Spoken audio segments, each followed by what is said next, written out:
Азыр эксперимент кылабыз. Спирт канды суюлтабы же суюлтпайбы? Перекис экөөнүн салыштырмалуу түрдө. Мына материалга азыр кандан коюп эксперимент кылып көрөбүз. Мына азыр хиджама бүткөн жерден канды алабыз. Мына азыр эксперимент кылабыз.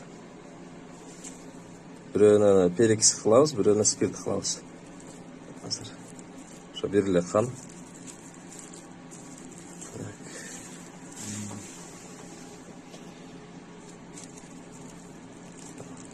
Кененирээк кылып, азыр кичине кургаса анан көргөзөбүз. Перекис менен спирт шыбап. Кайсынан эффект болот. Так, жанагы банкадан кан алдык. Эми бизде мына перекис анан спирт бар.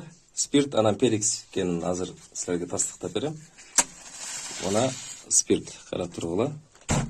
Сомнение жок. Спирт мына банкада. Эми мына жерде 2 кан турат. Мынанга спирт чачабыз. Так, өзгөрүш болобу, болбойбу? Бул перекис, обычный перекис. Перекисти чачканда канга мынтип агарат. Мына көрүнүп турат. Эми спирттин реакциясын текшеребиз. Көп айтат да, спирт канды суюлтат деп, азыр текшеребиз. Канчалык деңгээлде суюлтат.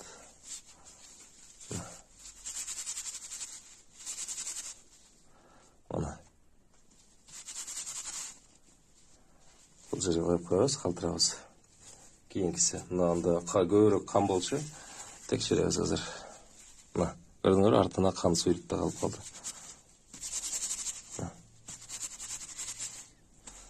Мына перекис менен айырмасын көрдүңөрбү? Жакыныраак кыл.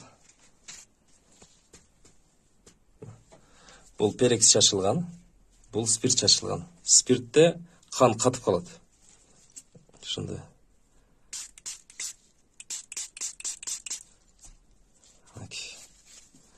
Башка жагынан аударып да кылсак. Канчалык сүртпө, эч кандай өзгөрүш болбойт. Бул азыр мына жука себилген канды. А перекисте мына бир кылганда эле мына кетип калды. Дагы бир кылсаң, такырдак да калбайт.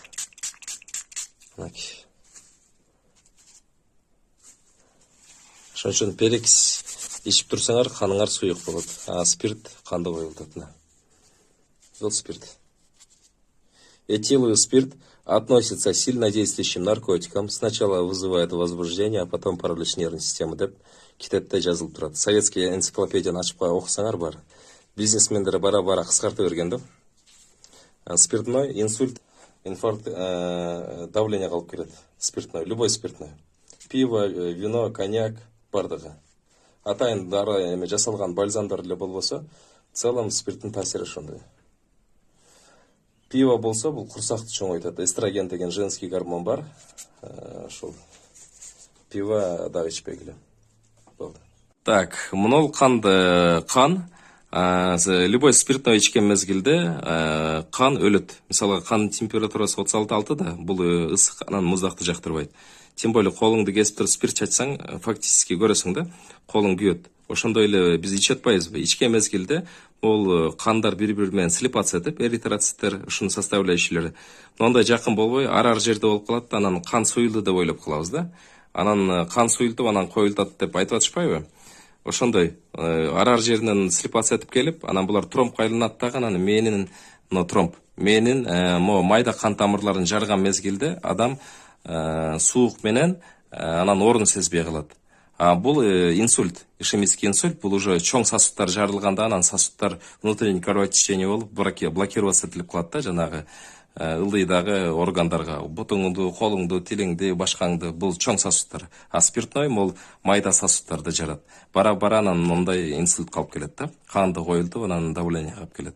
То есть спиртной ичкен мезгилде, мисалга жүрөгүң сайып аткан болсо, ошол мээде кан тамыр жарылган мезгилде, майда кан тамырлар жүрөгүң сайганын сезбей каласың, же дененин үшүгөнүн сезбей каласың. Айтып калышат, менин атам арак ичип жүрүп, анан ичпеген деген өлүп калды дешет да.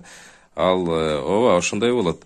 Арак ичип жүргөнүңдө мээде кан тамырлар жарылып, денени сезбейсиң. Мисалга жүрөгүң ооруп аткан болсо, башка жагың ооруп аткан болсо, дарыланбай жүрө бересиң, арак мага жардам берип атат деп ойлойсуң да. На самом деле хуже кылып атат да.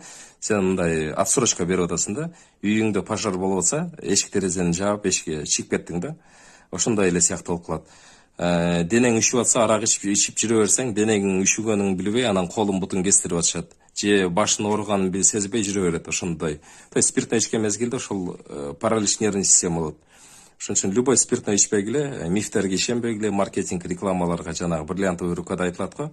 Врачи рекомендуют 50 граммов водки расширяет сосуды, успокаивает нервную систему деп. То есть ошондой болбойт. Пайгамбарыбыз айткандай эле, любой спиртной бул зыянын алып келет. 14 кылым мурда айтылган. Ол кан тамыр система аркылуу кирип алса, бүтүн канды өлтүрөт дагы, анан ички органдарды бүт бардыгын талкалай баштайт да. Боорду, бүт органдарды, ичегини, ичиңди катырат и так далее. То есть бул боюнча кенен видео кылабыз, кыскача ушундай. Мисалга эртеси похмельеде кандай болот? Арак ичип, уже мас болуп жыгылды да, жыгылып, анан анча-мынча тромбтор болот, каны өтө албай атканда, өтө албай баш ооруйт да. Анан баш жаздыга кайра спирт ичип койсоң, кайрыма слипация этип келип, мээде көп кан тамырларды жарып, анан оорун сезбей калат. Ошондо похмельеден чыкпай жүрө беришет да. Бир аз ооруп калса арак ичип коюп, бир аз ооруп калса арак ичип коюп.